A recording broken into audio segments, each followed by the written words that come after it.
உலகெங்கும் வாழும் ராஜ் தொலைக்காட்சி அன்பர்களே, என் நெஞ்சம் நிறைந்த நேயர்களே, எல்லாரும் நல்லா இருக்கீங்களா? உங்கள் அத்தனை பேருக்கும் உங்கள் ஆத்மார்த்த ஜோதிடர் நங்கநல்லூர் டாக்டர் பஞ்சநாதனின் இனிய காலை வணக்கங்கள். இந்த நாள் இனிய நாளா உங்களுக்கும் உங்கள் குடும்பத்தாருக்கும் அமைய என்னுடைய வாழ்த்துக்கள். இன்னைக்கு நம்ம பார்க்க போவது ஜனவரி மாதம் 5ஆம் தேதி 2025 இன்னைக்கு நம்ம பார்க்க போவது ஜனவரி மாதம் 5ஆம் தேதி 2026 ஆண்டு பலன்கள் பார்க்க போறோம். தமிழ் வருடத்தில் இது விசுவாவசு வருடம் மார்கழி மாதம் 21ஆம் நாள் திங்கட்கிழமை. இன்னைக்கு பூசம் நட்சத்திரத்தில் சாயந்தரம் 4:28 வரைக்கும் சந்திர பகவான் பயணம் பண்ண போறார். மேஷராசி என்பர்களே, சுகஸ்தானத்தில் சந்திரன் போறார், விரயஸ்தானத்தில் சனி பகவான் இருக்கார்.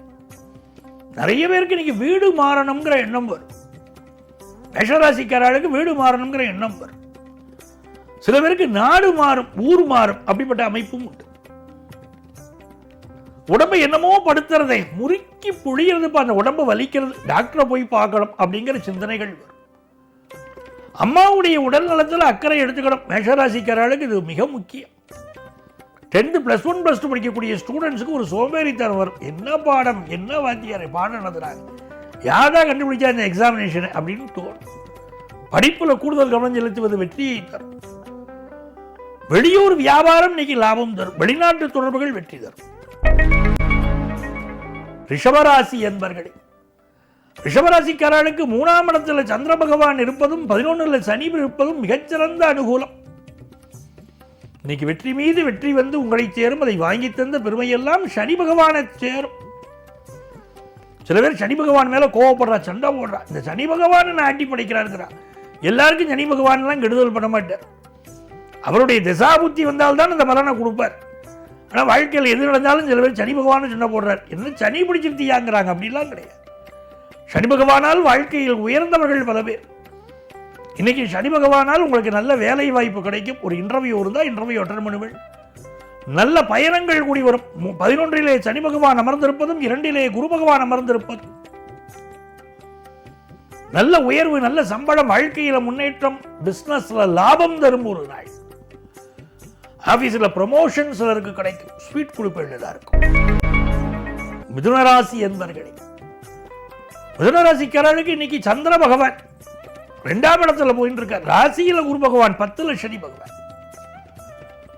தர்மாதிபதி சனி பகவான். மிதுனராசிக்காரர் மட்டும் நிறைய தர்மம் செய்யணும். உத்தியோகம் நல்லா இருக்கணும்னா நிறைய தர்மம் செய்யணும்.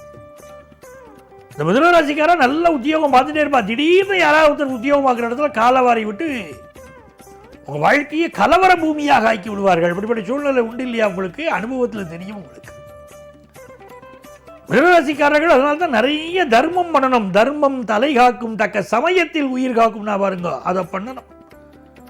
எப்பெல்லாம் முடியுமோ அப்பெல்லாம் தர்மம் பண்ணுங்க. உங்களுக்கு வேலையில் யாராவது பிரச்சனை பண்ணினா அது வந்து காப்பாற்றும். இது ஒரு நல்ல நாள், அற்புதமான நாள். தன வரவு பெருகும், வியாபார லாபம் கூடும், புதிய வேலை கிடைக்கும். பேச்சில் மட்டும் நீங்க கவனமா இருக்கணும். யார்ட்டையும் பகைச்சிக்க கூடாது. ஊரெல்லாம் சந்தோஷமா ரொம்ப நல்லா இருக்கு, ரொம்ப நல்லா பேசுறீங்க, நல்ல வேலை செய்யறீங்கன்னு பாராட்டிட்டு வீட்டில் வந்து மனைவிட்டு சண்டை போடக்கூடிய பழக்கம் கூடாது. கடகராசி என்பர்களே, கடகராசிக்காரர்களுக்கு ஜென்மத்தில் சந்திரன், 9ல் சனி. படிக்கிற மாணவர்களுக்கு ஹையர் எஜுகேஷன் பற்றி சிந்தனையே இருக்கும். கற்பனை பண்ணி நிறைய கடகராசிக்காரர் நீ கவலைப்படுவா. அடடா இப்படி ஆயிடுமே ஆயிடுமே, ஆயிடுத்தேன்னு இல்லை, நாளைக்கு இப்படி ஆயிடுமோங்கிற கற்பனை பயத்திலேயே பல கடகராசிக்காரர்களுக்கு கவலை வரும். எனக்கு அது வென்றாலும் பயம், இது வென்றாலும் பயம் சொன்னாங்க பாருங்க. அப்படியே தேவையில்லாத பயங்களை தூக்கி போடணும். வெளிநாட்டில் வேலை வாய்ப்பு கிடைக்கும். சிலருக்கு தலைமை பொறுப்புகள் கிடைக்கும். உடம்புல இன்னைக்கு ஒரு அசதி இருக்கும். இந்த நாள் வெற்றிகரமான நாள், சந்தேகம் இல்லை. பிசினஸ்ல லாபம் தரும். சிம்மராசி என்பர்களே, சிம்மராசிக்காரர்களுக்கு சந்திர பகவான் இருக்காரு, 12ஆம் இடத்துல இருக்கார். சனி பகவான் 8ல் இருக்கார். இன்னைக்கு காக்காய்க்கு சாதம் வைக்கணும், ரொம்ப முக்கியம். பச்சை அரிசி சாதம் தான் அதுக்கு முக்கியம். Raw rice. அந்த பச்சை அரிசி சாதத்தில் சிறிது நெய் ஊற்றி சிறிது பருப்பு போட்டு நம்ம வீட்டில் இருக்கக்கூடிய சாமிக்கு முதல்ல படைக்கணும். சாமிக்கு படைச்சிட்டு அப்புறம் காக்காய்க்கு வைக்கணும். அதுதான் முக்கியம். அப்படி உணவு வைத்தால் இந்த 8ல் சனி இருந்ததுன்னா மூதாதையர்கள் யாராவது இந்த குடும்பத்தில் துர்மரணம் அடைந்தவர்கள் இருந்தால் அவர்களால் ஏற்பட்ட பாதிப்புகள் இந்த அஷ்டமத்து சனி வரும்போது தாக்கும். அதுக்கு தான் இந்த காக்காய்க்கு சாதம் வைக்க சொல்றோம். கர்மா தொலையும். இன்னைக்கு வேலை பார்க்குற இடத்துல அமைதியா போகணும், யாரையும் பகிச்சுக்க கூடாது. சிலருக்கு வேலை மாற்றம் ஏற்படும். பூர்வ புண்ணிய அனுக்கிரகம் உண்டு, நல்ல செல்வ வளம் இருக்கும். கன்னிராசி அன்பர்களே, கன்னிராசிக்காரர்களுக்கு இந்த நாள்ல 7ஆம் இடத்துல சனி பகவான் போயிட்டு இருக்கார், 11ஆம் இடத்துல சந்திர பகவான் இருக்கு. திருமண முயற்சிகள் தள்ளி போயிட்டே இருக்கேன்னு ஒரு கவலை. அது கன்னிராசிக்காரர்களுக்கும் தடையா இருக்கும், பிள்ளைகளுக்கு வரன் பார்த்துட்டு இருந்தாலும் தடையா இருக்கும். அதே நேரத்தில் இந்த நாள் ஆபீஸ்ல ப்ரமோஷன் சம்பந்தப்பட்ட செய்தி வரும். உங்களுக்கு புதிய வேலை வாய்ப்பு சம்பந்தப்பட்ட செய்தியும் வரும். நல்ல சொத்துக்கள் சேரக்கூடிய யோகம் உண்டு. நல்ல நாள். துலாம் ராசி என்பர்கள், துலாம் ராசிக்காரர்களுக்கு இன்னைக்கு 6ஆம் இடத்துல சனி பகவான், 10ஆம் இடத்துல சந்திர பகவான், நல்ல ஜாப் கிடைக்கும். ஆகா, இதுவல்லவோ வேலை, இவ்வளவு நாளா இந்த வேலைக்காகத்தான் காத்துட்டு இருந்தேன் அப்படின்னு சந்தோஷப்படுவீங்க. அப்படி காலரை தூக்கி விட்டுப்பீங்க. பெரிய வேலை கிடைக்கும். இன்னைக்கு உங்கள் மனைவி உங்களுக்கு நல்ல ஒத்துழைப்பார், உங்கள் கணவர் நல்ல ஒத்துழைப்பார். குடும்ப வாழ்க்கை மகிழ்ச்சியா இருக்கேன், ஜம்முன்னு இருக்கேன், 25 வருஷம் கழிச்சு இன்னைக்கு தான்பா என் சொல்ல என் மனைவி கேட்டிருக்கா அப்படின்னு தோணும். ரொம்ப சந்தோஷமான நாள். நல்ல அனுபவங்கள் வாழ்க்கையில் இன்னைக்கு கிடைக்கும். வியாபாரத்தில் லாபம் வரும். விருச்சிக ராசி என்பர்களே, விருச்சிக ராசிக்காரர்களுக்கு இன்னைக்கு சந்திர பகவான் பாக்கியஸ்தானத்தில் போயின்னு இருக்கார். அது ஒரு நல்ல விஷயம். 5ல் சனி இருக்கார். சுக்கிர பகவான் 2ல் இருக்கார், செவ்வாய் 2ல் இருக்கார். உங்க வீட்டுக்காரர் எப்ப பார்த்தாலும் சிடுமூஞ்சியா இருப்பார். இந்த மனுஷனை கல்யாணம் பண்ணிட்டதுக்கு ஒரு குரங்க கல்யாணம் பண்ணிட்டு இருந்தா கூட அது அப்பப்போ வாயை சிரிச்சிருக்கும். இவர் அது கூட இல்லையே அப்படின்னு மனசுக்கு தோணும். அந்த வீட்டுக்காரர் இன்னைக்கு உங்கள்கிட்ட அன்பா பேசுவார். 5ல் சனி இருக்கும்போது பிள்ளைகள் மாறுபட்ட கருத்து உடையவர்களாக இருப்பார்கள்.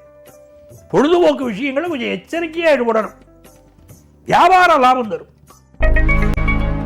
தனுசுராசி என்பர்களே, தேக ஆரோக்கியம் முக்கியம் இல்லையா? ஆரோக்கியம் பாஸ்கரம். தேக ஆரோக்கியம் தான் முக்கியம். 4ல் சனி, 8ல் சந்திரன். வண்டி வாகனங்கள்ல கொஞ்சம் கவனமா போகணும். வேலை பார்க்கிற இடத்துல யாரையும் பகிச்சுக்க கூடாது. அம்மாவுடைய உடல் நலத்தில் அக்கறை எடுத்துக்கணும். பிசினஸ் லாபம் தரும். மகர ராசி என்பர்களே, நல்ல ஜாப் ஒன்று கிடைக்க போறது. ஒரு இன்டர்வியூ அட்டெண்ட் பண்ணுவீங்க, வேலை வாய்ப்பு கிடைச்சிடும். சிலருக்கு இன்னைக்கு கல்யாண விஷயம் கூடி வரும். கணவன் மனைவி உறவுல ஒரு ஊடல் வரும். இன்னைக்கு கொஞ்சம் அட்ஜஸ்ட் பண்ணி இப்படி போய்க்கிறோம், வாழ்க்கை இனிக்கும். இந்த நாள் தேவையான தன லாபம் தரும். புதிய வேலை வாய்ப்பு கிடைக்கும். கும்பராசி என்பர்களே, இன்னைக்கு புதிய வேலை ஒன்று கிடைக்க போறது. அதே நேரத்தில் ஹெல்த்ல கான்சென்ட்ரேட் பண்ணணும். ஏதோ உடம்ப பாதிக்கும். சிலருக்கு தலைமை பொறுப்புகள் வந்து சேரும். உங்களுடைய நல்ல நோக்கங்கள் நிறைவேறும். வருமானம் ஒரு பிசினஸ் லாபம் தரும். உடம்பு அசதியா இருக்கும். உடம்பை மட்டும்தான் கொஞ்சம் நல்லா பார்த்துக்க வேண்டிய அவசியம் கும்பராசிக்காரர்களுக்கு இப்ப இருக்கு. மீனராசி என்பர்களே, 5ஆம் இடத்துல சந்திர பகவான், ராசியில சனி பகவான்.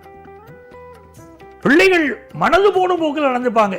நம்ம என்ன சொன்னாலும் கேட்க மாட்டேங்கிறாங்களே அப்படின்னு தோணும். அவர்களுக்கு ஒரு வாய்ப்பு கொடுக்கிறோம். வாழ்க்கையை அனுபவம் தான் வாழ்க்கையை உயர்த்தும். அது புரிஞ்சுக்கணும். நம்ம அனுபவத்தெல்லாம் பிள்ளைகள்கிட்ட தெரியக்கூடாது. அவர்கள் அனுபவப்படட்டும்னு சில வாய்ப்புகள் கொடுக்கணும். ரொம்ப நாளாக குழந்தை பாக்கியம் இல்லாத வாழ்க்கை குழந்தை பாக்கியம் அமையும். ஹையர் எஜுகேஷன் படிக்கக்கூடிய வாய்ப்புகள் கூடி வரும். நன்மைகள் அதிக அளவில் நடைபெறும். மகிழ்ச்சியான ஒரு நாள். அன்பர்களே, நாளைய பதிவில் மீண்டும் சந்திப்போமா?